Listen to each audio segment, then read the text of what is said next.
My name is Robert. I'm 38, and I want to give you a quick rundown of what it's like to live your entire life with undiagnosed mental health issues.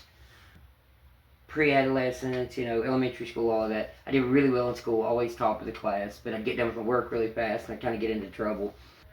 They would always try to steer my mom and dad towards getting me to talk to a counselor, psychiatrist, or something. My parents were very against that. They didn't trust it. They're very religious. They're good people. It's just kind of the way they were raised.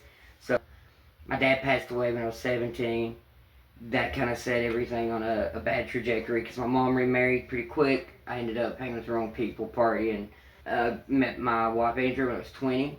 She'd kind of gotten diagnosed. We both kind of went through the same things, anxiety, depression, stuff. But she'd gotten diagnosed and she was on some medications. But at that point, she actually kind of started abusing them. So when I got with her, where I was at in my life, it just kind of was a very perfect storm of just negative habits.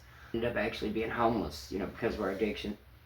2016, we got really bad by that point. I'd been homeless for a while, and we weren't really getting along because of the drugs. And went into a mental health facility, came out, ended up having a life-changing experience. And started reading about Jesus, learning about Jesus, invited him into my life. And it was at that time I got diagnosed with ADHD. On that point, we were noticing that our middle son was exhibiting symptoms of autism spectrum disorder. We got him diagnosed, but during his diagnosis, I also kind of came to the realization that a lot of these things sound similar to me. So I talked to a psychiatrist and found out that I too was on the autism spectrum.